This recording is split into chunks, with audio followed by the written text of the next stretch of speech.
Me llamo Lorena Itzel Cervantes Mondragón. Tengo 37 años, y la noche que mi vida cambió, estaba completamente quieta en la oscuridad, escuchando a mi esposo hablarle a alguien en voz baja al otro lado de la puerta del baño, diciéndole que yo no tenía idea de lo que nos estaba haciendo. Y tenía razón. Hasta ese momento exacto, no la tenía. Eran las 2:14 de la madrugada. Sé la hora exacta porque mi teléfono iluminó el techo un segundo cuando desperté a medias. Uno de esos momentos en que no sabes si en algún momento llegaste a dormirte de verdad.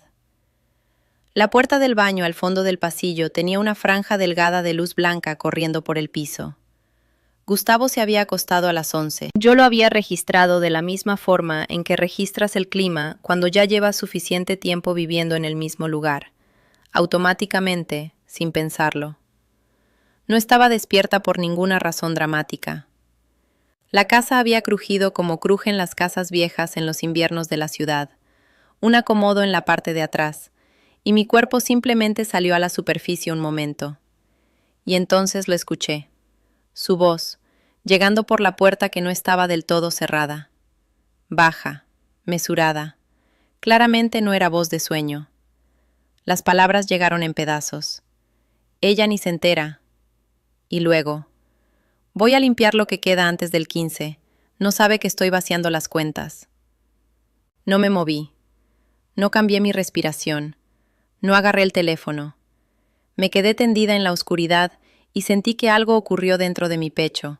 No se rompió, no se derrumbó. Fue más como una cerradura que giraba, algo asentándose en su lugar. Algo que había estado ligeramente desnivelado durante mucho tiempo y que finalmente encajó en la posición hacia la que siempre había estado yendo. Gustavo volvió a la cama 40 minutos después. Mantuve los ojos cerrados. Se durmió con la facilidad de alguien que cree estar completamente a salvo. Y yo me quedé ahí otra hora más, organizando todo lo que sabía en 2 columnas. La forma en que mi madre me enseñó sin nunca enseñarme, solo haciéndolo ella misma en una mesa del comedor en Jalapa, cuando yo tenía 11 años y nuestra familia estaba a punto de perderlo todo. Lo que es cierto, lo que es desconocido. Tenía mucho más en la primera columna de lo que Gustavo creía. De eso es de lo que te quiero hablar. Pero primero necesito llevarte al principio. Porque nada de lo que hice esa mañana, nada de lo que fui capaz de hacer, tiene sentido a menos que entiendas de dónde vengo y lo que aprendí a cargar sin que nadie se diera cuenta de que lo estaba cargando. Si ya estás inclinada hacia adelante, si algo de estos primeros 30 segundos te cayó en algún lugar específico, dale like, suscríbete para que estés aquí cuando salga el resto, y comparte esto con alguien que necesite escucharlo. Y cuéntame en los comentarios desde dónde me estás viendo y qué hora es allá. Siempre me pregunto eso. Siempre me imagino el cuarto específico en el que alguien está sentado cuando escucha una historia como esta. Ahora, déjame llevarte al principio. Crecí en Jalapa, Veracruz, en la colonia ferrocarrilera, a 3 cuadras de la secundaria Cuauhtémoc y a media hora caminando del mercado Jáuregui, donde mi mamá compraba verduras cada sábado sin falta. Es el tipo de ciudad que se ve exactamente como lo que es. Una ciudad de tamaño mediano, con gente trabajadora, inviernos húmedos que huelen a tierra mojada y niebla, y una ansiedad financiera específica que nadie nombra directamente, pero que todos sienten constantemente. Mi papá trabajaba como contador en una distribuidora de abarrotes. Mi mamá llevaba los libros de la parroquia de San José como voluntaria durante 22 años, sin cobrar un centavo, porque eso no se le hacía a la parroquia. El dinero en mi casa no era un tema de conversación, era un clima. Lo sentías en el aire, en los silencios entre mis papás después de cenar, en la forma en que la pluma de mi mamá se movía diferente sobre el papel, dependiendo de lo que el papel decía. Yo era la hija de en medio. Mi hermano Rodrigo, 3 años mayor, era del que mi papá hablaba en el trabajo. Mi hermana Pilar, la menor, era de la que mi mamá se preocupaba en voz alta. Yo era la que observaba, la que se sentaba en la mesa del comedor con la tarea y escuchaba todo lo que se decía en los cuartos de alrededor, y lo guardaba sin saber que eso era lo que estaba haciendo. Cuando tenía 11 años, Mi papá llegó un martes a mediodía, cuando nunca llegaba a mediodía, y nos dijo que la distribuidora había cerrado sin aviso y que debíamos 3 meses de renta. El hermano de mi papá había necesitado un aval en un préstamo. Mi papá había dicho que sí, sin decirle nada a mi mamá. El préstamo había caído en default. La cifra era suficientemente grande para que yo pudiera ver cómo le cambiaba la cara a mi mamá cuando la escuchó. Y entonces hizo algo que nunca he olvidado. Se quedó completamente quieta. Levantó una pluma y dijo, muy quedito, «Dime cada número». No lloró. No se fue al cuarto. Se sentó durante 3 horas con mi papá frente a ella y escribió cada número y encontró la salida. No perdimos la casa. Mi papá nunca volvió a firmar nada como aval sin que ella lo supiera. Y yo nunca olvidé cómo se veía una persona que se negaba a parpadear frente a una cifra mala. Cargué eso conmigo a la Universidad Veracruzana, donde entré con una beca parcial por mérito académico y pagué el resto trabajando los fines de semana en la recepción de un hotel cerca del centro histórico de Jalapa. El turno nocturno los sábados, que pagaba un poco más y que prefería porque el lobby estaba tranquilo y podía estudiar entre llegadas. Elegí contaduría pública con toda la intención del mundo. Quería entender el dinero en su nivel más técnico. Quería saber cómo funcionaban los números de la misma manera que lo sabía mi mamá, para que nadie pudiera usarlos en mi contra sin que yo lo viera primero. Me gradué con mención honorífica. Mis papás fueron a la ceremonia en la explanada de la UV. Mi papá me tomó una foto con el birrete puesto, afuera del edificio, y le brillaron los ojos, pero lo cubrió inmediatamente preguntándome si tenía hambre. Fui la primera persona en mi familia inmediata en terminar una carrera universitaria de 4 años. Fuimos a comer a un restaurante de mariscos en el centro. Rodrigo llamó durante el postre y estuvo 10 minutos hablándole a mi papá sobre una camioneta usada que quería comprar. Nadie me pasó el teléfono. No te cuento eso pidiendo lástima. Te lo cuento porque ese momento, sentada en esa mesa, con mi vestido de graduación, escuchando a mi papá hablar con Rodrigo de una camioneta, fue el momento en que entendí algo con claridad por primera vez. Hay personas que son invisibles, no porque en realidad sean invisibles, sino porque las personas a su alrededor han decidido que verlas requiere un esfuerzo que no están dispuestas a hacer.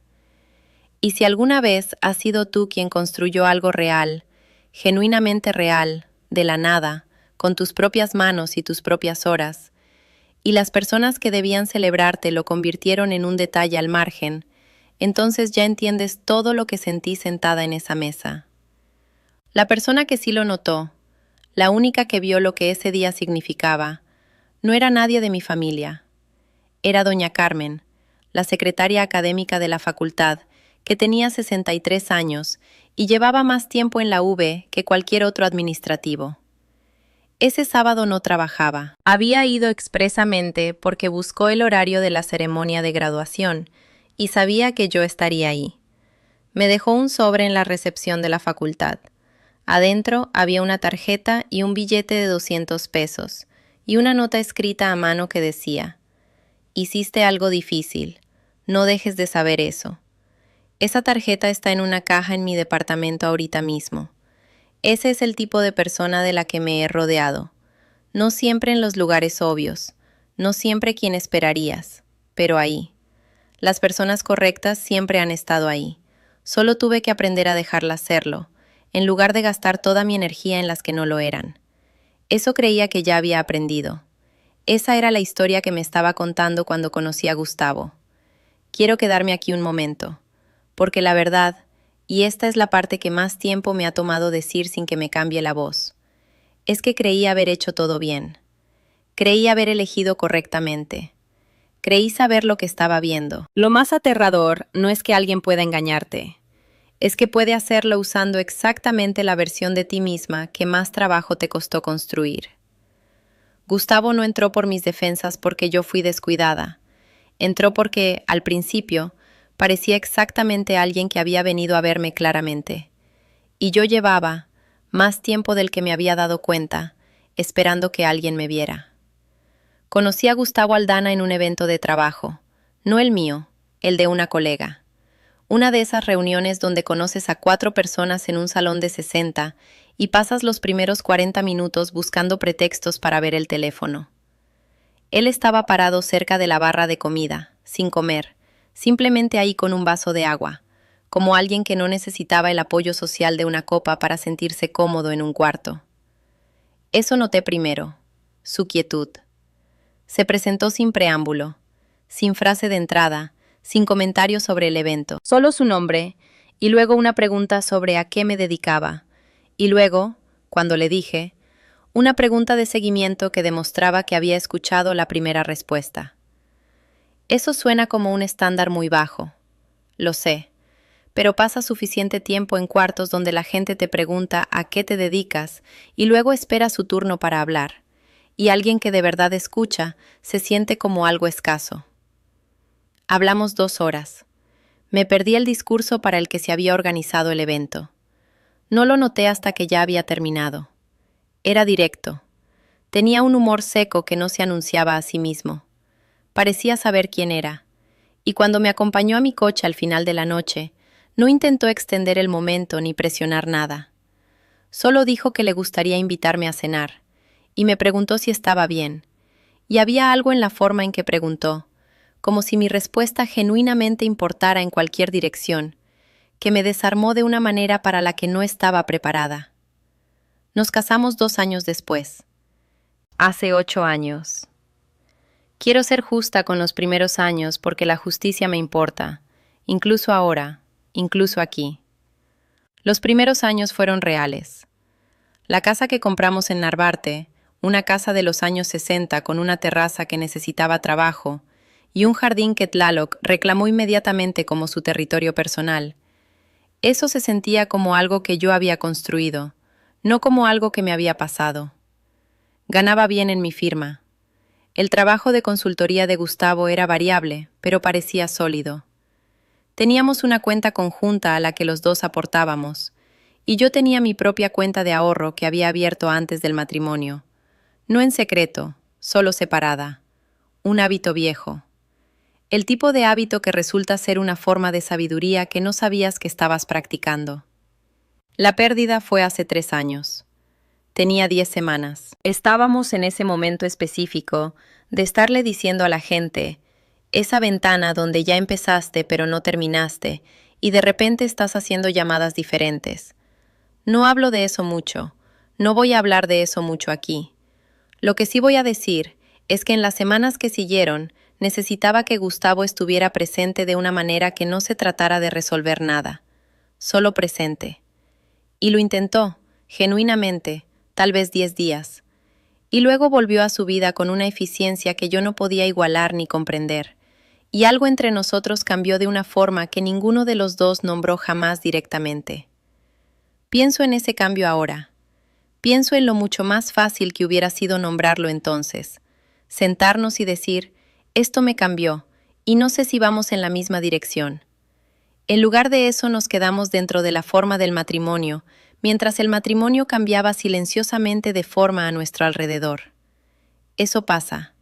Creo que pasa más de lo que nadie admite. Lo que no sabía era que Gustavo ya había decidido una dirección, y había estado moviéndose en ella, metódica e invisiblemente, durante más de un año antes de esa noche de febrero, en que se sentó en el borde de la tina del baño de visitas y le dijo a alguien llamada Fernanda, que su esposa no tenía idea de que estaba vaciando sus cuentas. Esto es lo que encontré la mañana siguiente, la mañana que hice la libreta. La cuenta de cheques conjunta, 4,300 pesos. 6 semanas antes tenía 87,000. La cuenta de ahorro conjunta, 12,000. 6 semanas antes, poco más de 140,000. La cuenta que habíamos abierto 4 años atrás para las remodelaciones de la casa, 0. Llevaba 9 días en 0. Tomé capturas de pantalla de todo. Las mandé por correo a mi cuenta del trabajo, la que Gustavo nunca había tenido acceso, la que tenía desde antes de conocerlo. Luego me senté en la mesa del comedor con mi café y miré los números que había escrito en la libreta, y pensé en la cara de mi mamá cuando mi papá le dijo la cifra. Cómo se quedó quieta, cómo levantó la pluma. Llamé a Pilar a las 8:07 de la mañana.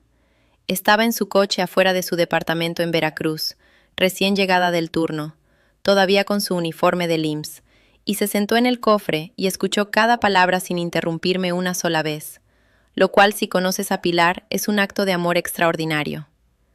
Cuando terminé, hubo 4 segundos de silencio. «Tengo el número de Claudia Rosas en mi teléfono», dijo. «Lo he tenido 14 meses, Lore. Te lo estoy mandando ahorita mismo». Claudia Rosas había llevado el divorcio de Pilar 5 años atrás. Pilar la describía como tranquila, brillante y en una sala de audiencias completamente devastadora. Llamé a Claudia a las 8:30. Al mediodía estaba sentada frente a ella en su despacho, en la colonia Roma Norte, con una copia impresa de las capturas de pantalla, la libreta y 8 años de historial financiero organizado en una carpeta Manila. Porque eso es lo que yo hago. Organizo información, me preparo para las reuniones, y no entro a un cuarto sin saber lo que estoy cargando. Y aquí está lo que quiero que te quedes un momento, porque este es el momento al que sigo volviendo cuando intento explicar lo que han sido los últimos 2 años. Había pasado 8 años construyendo una vida con alguien. Había compartido una cama, un perro, una cuenta bancaria, una pérdida, 1000 martes ordinarios. Y en el despacho de Claudia Rosas, mirando los documentos extendidos sobre su escritorio, entendí por primera vez que toda la arquitectura de mi confianza había sido usada como herramienta. Gustavo no solo estaba tomando dinero, lo estaba tomando específicamente porque había calculado, correctamente hasta ese momento, que yo confiaba en él lo suficiente para no revisar. Había usado mi creencia en él como el mecanismo del robo. ¿Has estado en ese cuarto alguna vez? El que te hace darte cuenta de que alguien te estudió, a ti específicamente, la forma particular de tu lealtad y tu apertura, y luego usó lo que encontró para rodearte. Porque eso es algo diferente a la traición ordinaria. Es algo que te hace cuestionar no solo a la persona, sino la parte de ti misma que la dejó entrar. Cuéntame eso en los comentarios.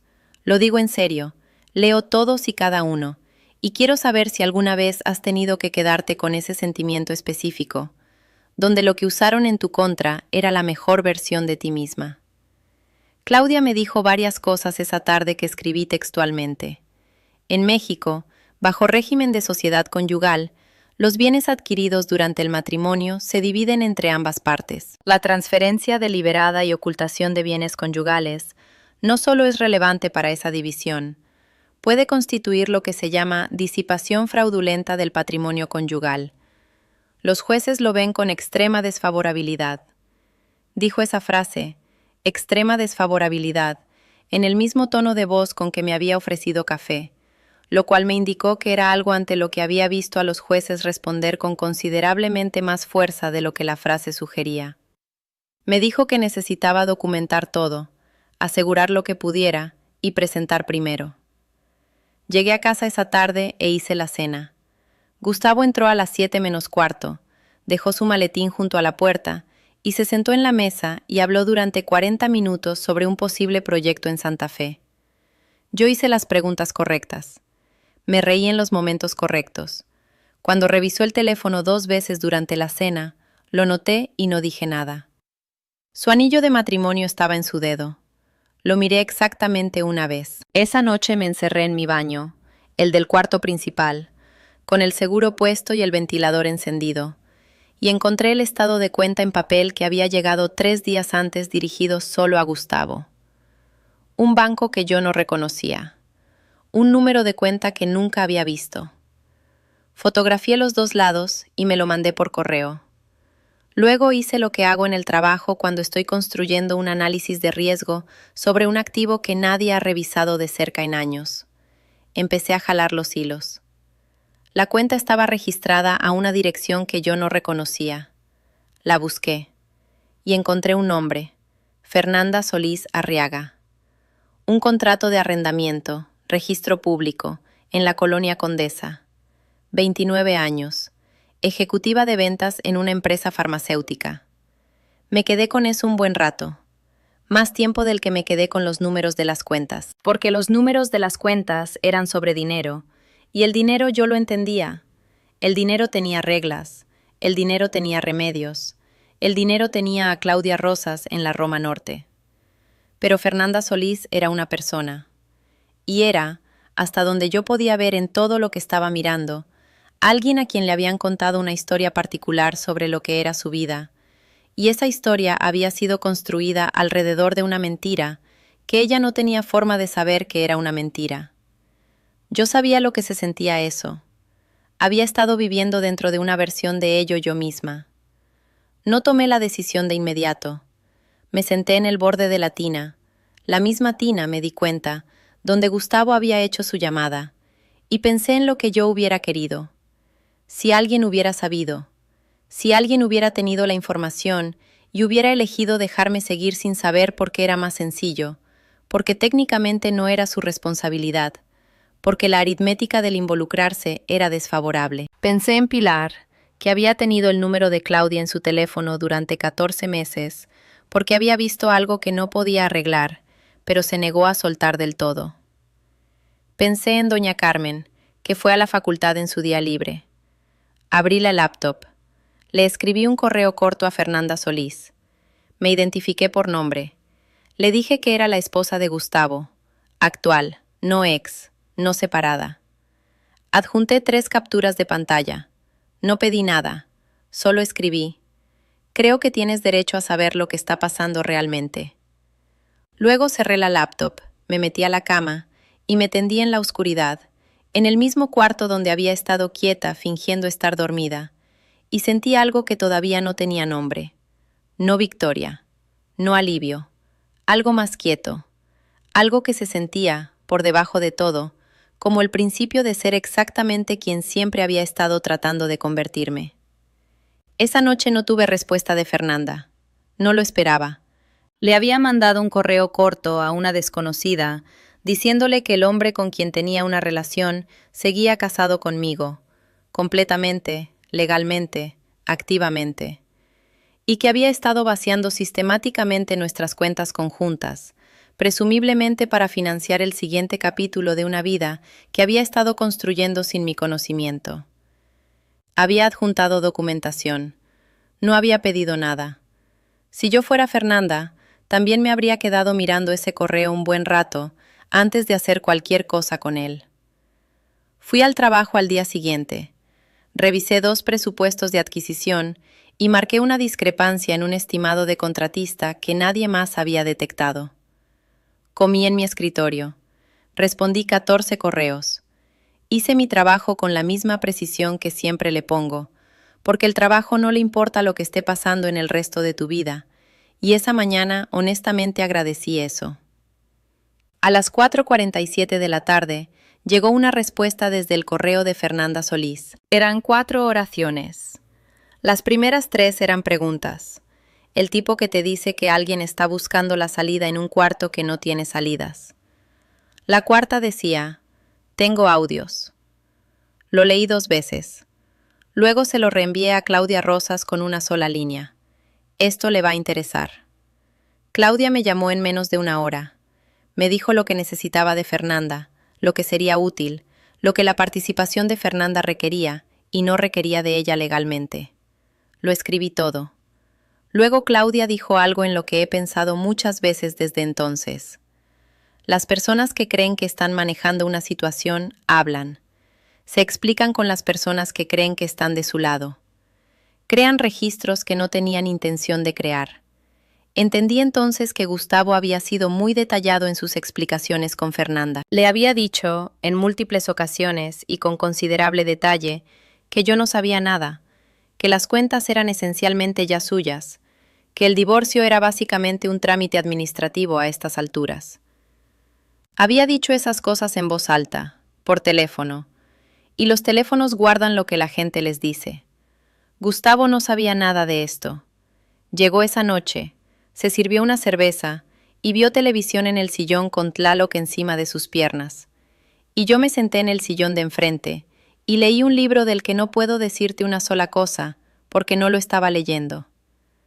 Claudia presentó la solicitud de congelamiento de todas las cuentas conyugales conjuntas ante el Tribunal Superior de Justicia de la CDMX a la mañana siguiente.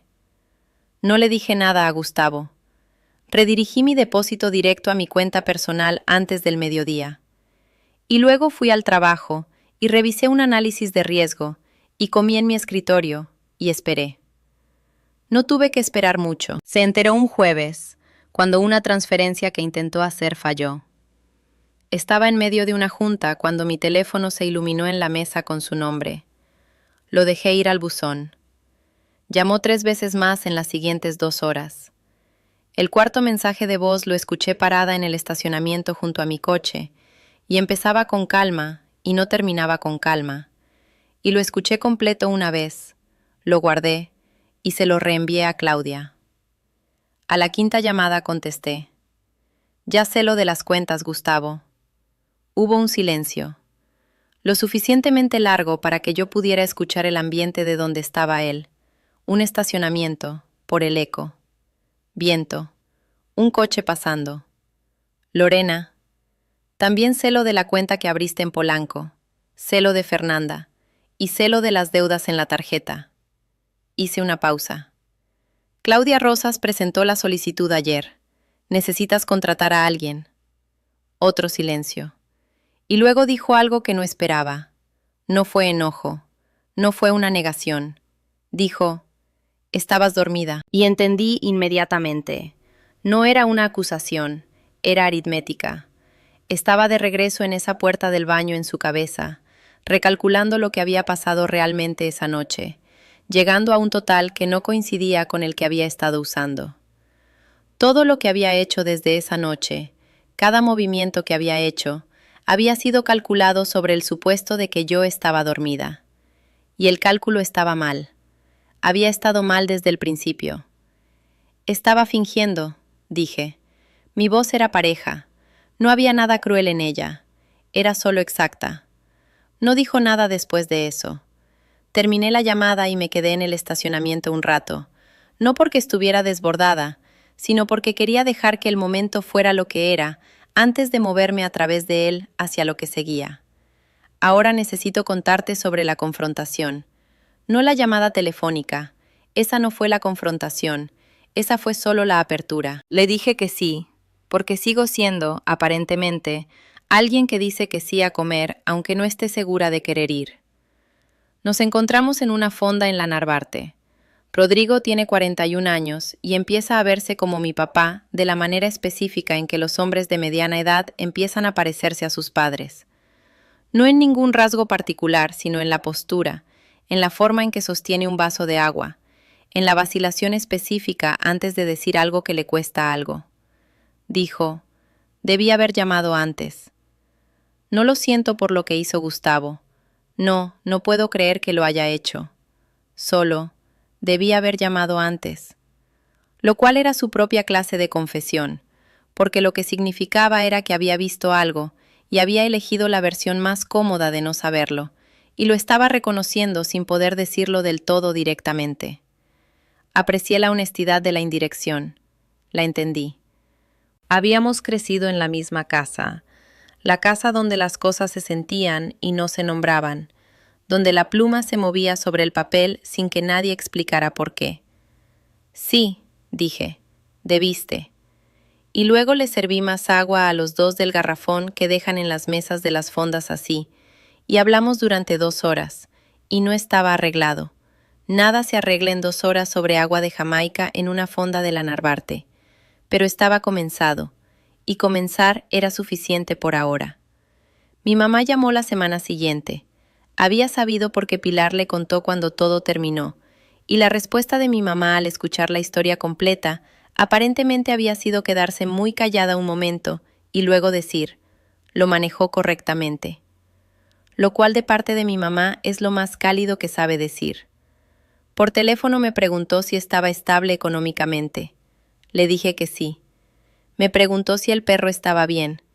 Le dije que Tlaloc estaba de maravilla. Dijo, ¡qué bueno!, de una forma que significaba más que las palabras. Y luego me preguntó si iría a Jalapa un fin de semana, y le dije que sí, y lo decía en serio. Las personas que no volvieron, hubo algunas, gente del círculo que Gustavo y yo habíamos compartido, parejas que habían hecho su cálculo y me habían archivado bajo complicado. Acepté su ausencia sin amargura, lo cual me sorprendió. Pensé que lo sentiría más de lo que lo sentí. Lo que en realidad sentí fue una especie de claridad. La forma de mi vida se había simplificado, y la simplificación, incluso cuando llega a través de la pérdida, tiene su propio alivio. Quiero contarte sobre la carta. Como un mes después de que terminaron las diligencias, me senté en la mesa de mi nuevo departamento, mío sola, en la Condesa, a 2 cuadras de donde hago mis caminatas los sábados en la mañana, y escribí algo que había estado componiendo en mi cabeza durante mucho tiempo. No era una carta para Gustavo, no era para nadie que me hubiera hecho daño, era para la versión de mí misma de 11 años, sentada en la mesa del comedor en Jalapa, observando a su mamá levantar una pluma. Escribí: siempre estuviste observando porque entendiste que observar era como ibas a sobrevivir. Tenías razón. Pero quiero que sepas que sobrevivir nunca fue el techo. Llegaste más lejos que eso. Llegaste a un lugar donde los números tienen sentido y las personas a tu alrededor están ahí porque eligen estarlo. Y la vida que estás viviendo es una que puedes rendir cuentas completamente. Cada línea, cada columna, cada cifra. Construiste algo honesto. Eso es lo que importa. Pilar estaba sentada frente a mí cuando lo leí en voz alta. No había planeado leerlo en voz alta. Solo pasó. Cuando terminé se quedó callada un momento, y luego dijo: mamá diría que lo manejaste correctamente. Y me reí. La de verdad, la que viene de abajo de las costillas. Y Pilar se rió también. Y Tlaloc levantó la cabeza del sillón para mirarnos con la expresión que siempre tiene cuando los humanos hacemos ruido, que no entiende, pero que tampoco le preocupa. Ese fue el momento. No la sala de mediación, no la llamada en el estacionamiento, no la resolución. Ese fue el momento en que lo sentía sentarse, completamente, finalmente, hasta el fondo. Esto es lo que creo ahora, del otro lado de todo esto. Creo que las personas que te subestiman no son tu problema para corregir. Ellas se corregirán solas eventualmente, o no lo harán, y de cualquier manera, ese no es tu trabajo. Tu trabajo es saber lo que sabes, documentar lo que tienes, y negarte a fingir indefensión para personas que están contando con esa actuación. Creo que la confianza no es ingenuidad. Confié en Gustavo, y Gustavo usó esa confianza, y aún así no creo que la confianza misma haya sido el error. El error, si hubo uno, y ni siquiera estoy segura de que lo hubo, fue quedarme dentro de la historia que él me estaba contando, después de que la historia ya había empezado a sentirse mal. Esa sensación particular, la baja frecuencia persistente de algo incorrecto que te convences de ignorar, no me voy a volver a convencer de ignorarla. Ya sé con demasiada precisión lo que cuesta, y sé, que las personas correctas siempre están ahí. No siempre las esperadas, no siempre en las formas esperadas. A veces es tu hermana sentada en el cofre de su coche con uniforme del IMSS, con un número de teléfono que ha guardado 14 meses. A veces es una mujer llamada Doña Carmen, que fue a la facultad en su día libre. A veces es un mediador llamado Gerardo, que dice la palabra material en un tono de voz que cambia la temperatura completa de una sala. Solo tienes que estar poniendo atención. Yo soy muy buena poniendo atención. La mañana después de que me mudé al departamento, desperté temprano, 5 y algo, todavía oscuro, el frío húmedo de la ciudad presionando contra las ventanas. E hice café y me senté en la mesa y abrí la laptop y miré las cuentas.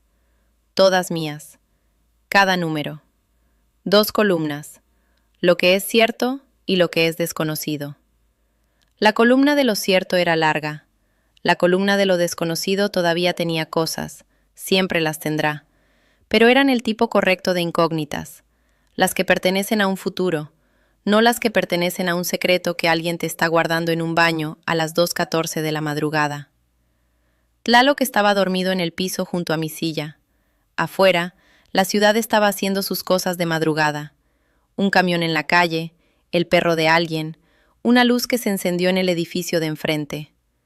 Observé esa luz en esa ventana un rato y pensé en la persona sentada adentro, quienquiera que fuera, comenzando su día. Me llamo Lorena Itzel Cervantes Mondragón. Tengo 37 años. Y finalmente, sé lo que se siente estar exactamente donde debo estar, sentada en mi propia mesa, con mis propios números, en mi propia vida, con un perro que me quiere con una apertura de la que estoy activamente tratando de aprender. Antes de que te vayas, quiero preguntarte algo.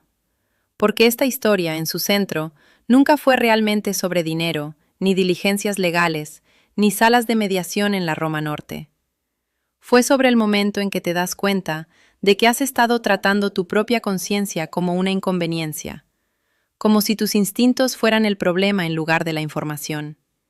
Y quiero preguntarte, ¿ha habido algún momento en tu vida en que supiste algo, verdaderamente lo supiste, y te convenciste de no saberlo, porque confiar en lo que sabías se sentía como demasiado para cargar? Cuéntamelo en los comentarios. Leo cada uno, y lo digo sin reservas. Y si esta historia se quedó contigo, si algo en ella se sintió como algo que tú misma has estado tratando de decir en voz alta, dale like, suscríbete para no perderte la siguiente, y compártela con alguien que necesite escuchar que ser subestimada no es lo mismo que estar equivocada. Nunca lo fue. Nunca lo será. Nos vemos en la siguiente. Me llamo Lorena Itzel Cervantes Mondragón. Tengo 37 años. Y la mañana después de que me mudé a mi departamento, desperté antes de que saliera el sol. Eran las 5:15. Todavía oscuro afuera, el frío húmedo de la Ciudad de México en febrero presionando contra las ventanas nuevas. Ventanas que todavía no reconocía del todo como mías, en un espacio que todavía olía a pintura fresca y a la posibilidad específica de un lugar que nadie ha habitado de la manera en que tú estás a punto de habitarlo. Hice café, me senté en la mesa, abrí la laptop, las cuentas, todas mías, cada número, cada línea, cada columna exactamente donde debía estar. Lo miré durante un rato sin hacer nada más que mirarlo, y pensé en todos los años que había mirado números así, en la recepción del hotel en Jalapa a las 3 de la mañana, estudiando entre check-ins, en la biblioteca de la UB con una calculadora y una libreta cuadriculada, en mi primer escritorio en la firma, cuando todavía me preguntaba si había elegido bien y si alguna vez dejaría de sentir que estaba a punto de que alguien descubriera que no sabía lo suficiente. 2 columnas. Lo que es cierto, lo que es desconocido. La columna de lo cierto era larga, más larga que nunca. Y la columna de lo desconocido todavía tenía cosas. Siempre las tendrá, eso ya lo sé. Pero eran el tipo correcto de incógnitas. Las que pertenecen a un futuro que todavía no ha ocurrido. No las que pertenecen a un secreto que alguien te está guardando en un baño a las 2:14 de la madrugada. Tlaloc estaba dormido en el piso junto a mi silla. Había dormido pegado a mis piernas toda la noche, como si supiera que el espacio era nuevo y yo necesitara algo conocido cerca. Los perros hacen eso. Registran lo que las personas no dicen y responden a ello sin hacer preguntas. Afuera, la condesa estaba haciendo sus cosas de madrugada. Un camión de basura en la calle de atrás, el perro de alguien respondiendo desde un piso alto, una luz que se encendió en el edificio de enfrente y se quedó encendida. Observé esa luz en esa ventana un rato. Pensé en la persona sentada adentro, quien quiera que fuera, comenzando su día sin saber que alguien del edificio de enfrente los estaba mirando con algo que no era exactamente envidia, pero que se le parecía. Esa sensación de ver una vida ordinaria desde afuera y encontrarla, por su ordinariedad misma, completamente hermosa. Tomé mi café con las 2 manos, miré la calle, y me permití, por primera vez en mucho tiempo, no estar procesando nada. Solo estar ahí, en mi silla, en mi departamento, en mi vida. Eso también es algo que tienes que aprender a hacer cuando has pasado años siendo la persona que está siempre lista, siempre preparada, siempre con la carpeta organizada antes de entrar al cuarto. Aprender a soltar la libreta por un momento. Aprender que no todo necesita columnas todavía, que algunas mañanas pueden ser solo mañanas. No llegué a eso de inmediato. Te sería deshonesta si te dijera que el día que firmé los últimos documentos, me desperté sintiéndome libre y liviana. No fue así.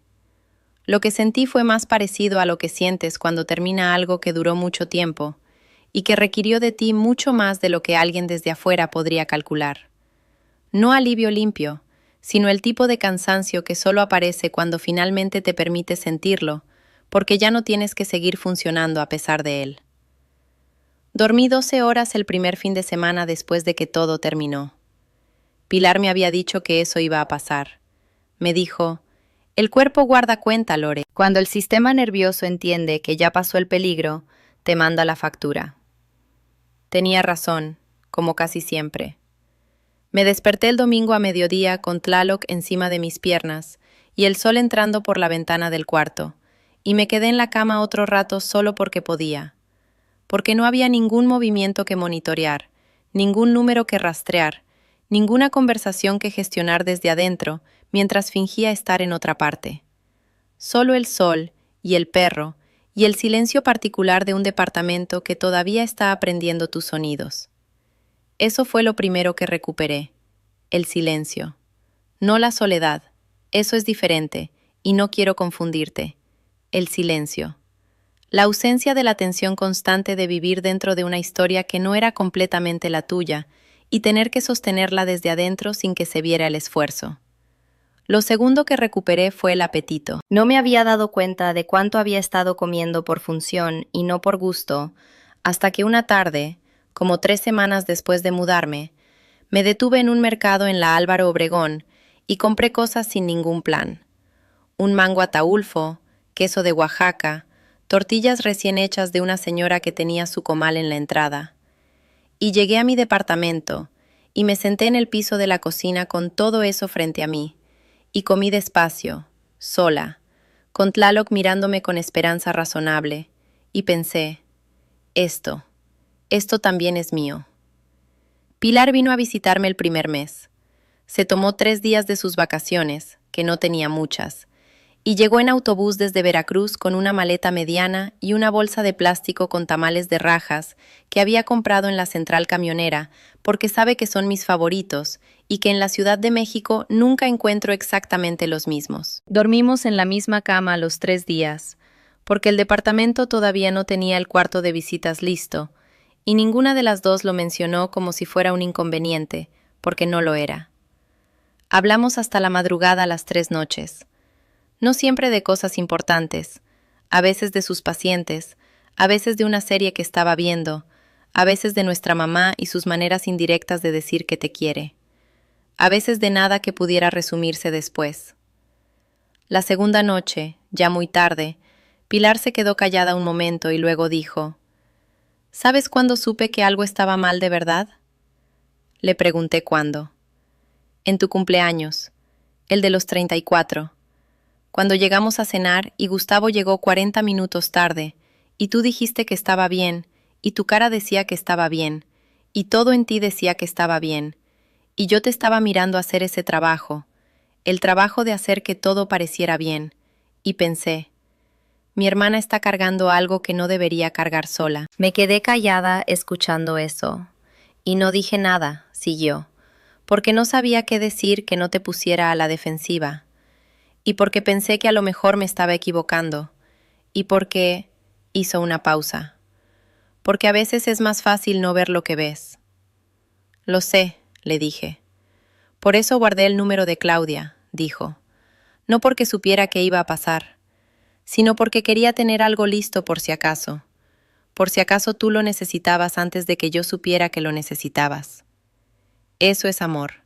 Quiero que lo pienses un momento. No el amor que llega cuando todo ya explotó y es fácil saber qué hacer. El amor que guarda un número en el teléfono durante 14 meses sin decirlo, que se prepara para un momento que espera que nunca llegue, que está lista de todas formas. No lloré en ese momento, pero me acerqué a mi hermana en la oscuridad del cuarto y le puse la cabeza en el hombro, como lo hacía cuando éramos niñas en Jalapa, cuando compartíamos cuarto y la ciudad de afuera hacía sus ruidos de noche, y el mundo todavía cabía en esa casa de la ferrocarrilera. Y me quedé así un rato sin decir nada. Algunas cosas no necesitan columnas. Lo que sí te voy a decir sobre el tiempo que siguió es esto. La reconstrucción no es lineal. Nadie te dice eso. O te lo dicen, pero no de la forma en que lo entiendes hasta que lo estás viviendo. Hay días en que todo se siente claro y tuyo, y exactamente como debe ser.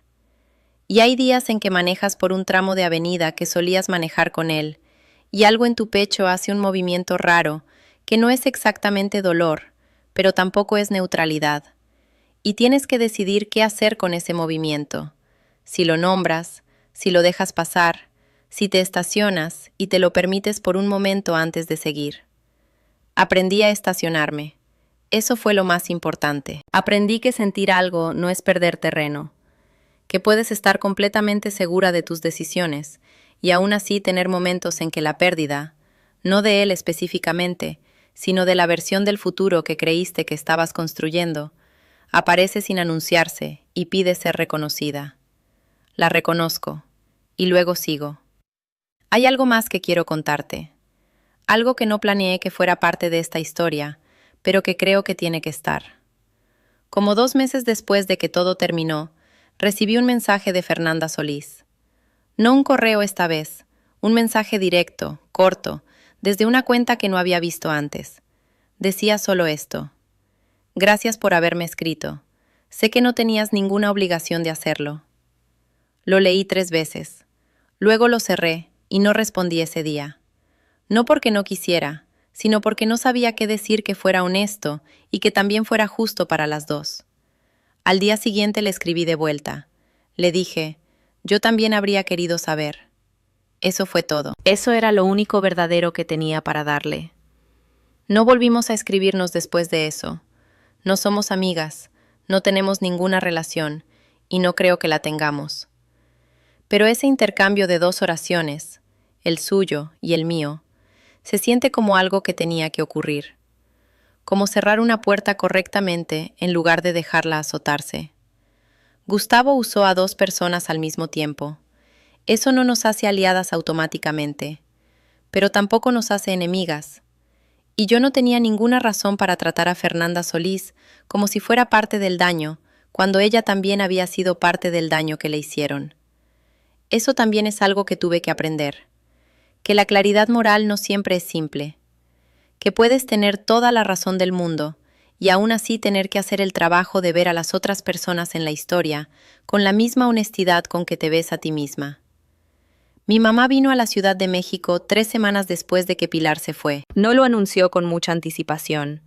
Llamó un miércoles y dijo que llegaría el viernes en el autobús de las 9.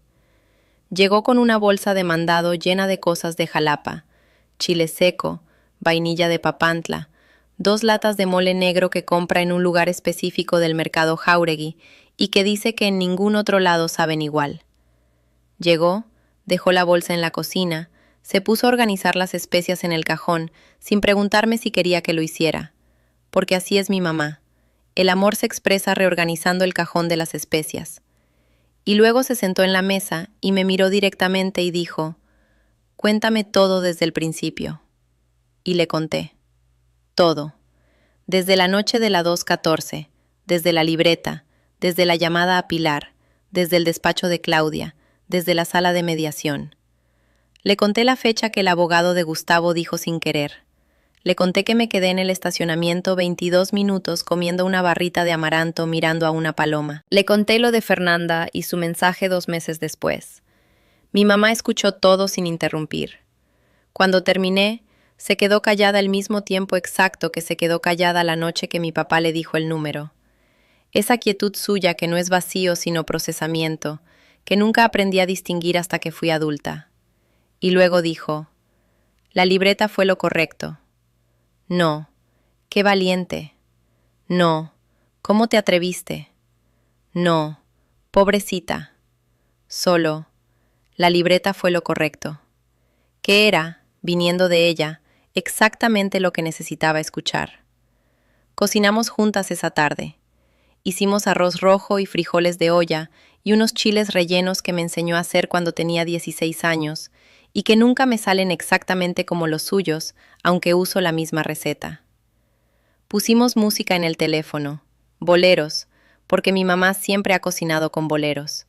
Y Tlaloc estuvo en la cocina todo el tiempo esperando que algo cayera al suelo, lo cual nunca ocurrió porque mi mamá no tira nada. Comimos en la mesa de mi departamento, las dos solas, con la ventana abierta y la ciudad de fondo, y fue la primera cena en ese espacio que se sintió completamente habitada, como si el departamento hubiera estado esperando ese momento para terminar de volverse mío.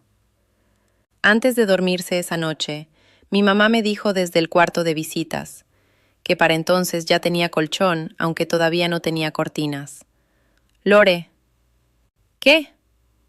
Una pausa, y luego, lo manejaste correctamente. Cerré los ojos en la oscuridad de mi cuarto y dejé que eso aterrizara del todo. Aquí está lo que sé ahora, con toda la claridad que solo llega después de haber pasado por algo completamente y haber salido del otro lado todavía siendo reconociblemente tú misma. Sé que la confianza no es el problema, nunca lo fue. La confianza es información que le das a alguien sobre quién eres y qué importa para ti. Y lo que hagan con esa información dice todo sobre ellos, y nada sobre si estuvo bien o mal dársela. Gustavo usó mi confianza. Eso fue su elección, su acción, su responsabilidad. Yo no voy a cargar eso como si fuera un defecto mío. Sé que la invisibilidad que sentí durante años, en esa mesa del restaurante de mariscos el día de mi graduación, en los cuartos donde nadie preguntaba, en el matrimonio donde mi presencia se había vuelto tan predecible que alguien calculó que podía robarme mientras dormía. Esa invisibilidad nunca fue un hecho sobre mí, fue una decisión de ellos. Y yo me quedé demasiado tiempo tratando de volverme más visible para personas que ya habían decidido no mirar, cuando debía haber estado poniendo esa energía en las que ya lo estaban haciendo. Y sé, con la certeza que solo da haberlo probado, que las personas correctas siempre están ahí. Tu trabajo no es encontrarlas desesperadamente. Tu trabajo es mantenerte suficientemente honesta contigo misma para reconocerlas cuando aparecen, que a veces llegan con uniforme del IMSS y tamales de rajas desde la central camionera de Veracruz, que a veces llegan con una pluma Montblanc y te dicen material en el tono exacto que cambia el peso de una sala entera, que a veces llegan con 63 años y un día libre que eligieron gastar en ti porque vieron algo que valía la pena ver. Solo tienes que estar poniendo atención. Yo soy muy buena poniendo atención. Me llamo Lorena Itzel Cervantes Mondragón. Tengo 37 años. Y finalmente sé lo que se siente estar exactamente donde debo estar. Sentada en mi propia mesa, con mis propios números, en mi propia vida, con un perro que me quiere con una apertura que estoy activamente tratando de aprender. Antes de que te vayas, quiero preguntarte algo. Porque esta historia en su centro nunca fue realmente sobre dinero, ni documentos, ni salas de mediación en la Roma Norte. Fue sobre el momento en que te das cuenta de que has estado tratando tu propia conciencia como una inconveniencia, como si tus instintos fueran el problema en lugar de la información.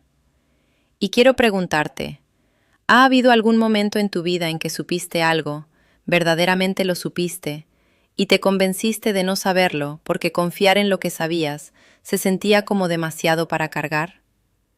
Cuéntamelo en los comentarios. Leo cada uno y lo digo sin reservas.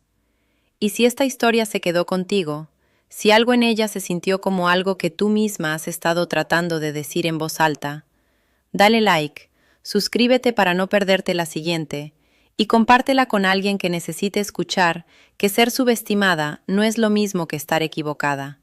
Nunca lo fue, nunca lo será. Nos vemos en la siguiente.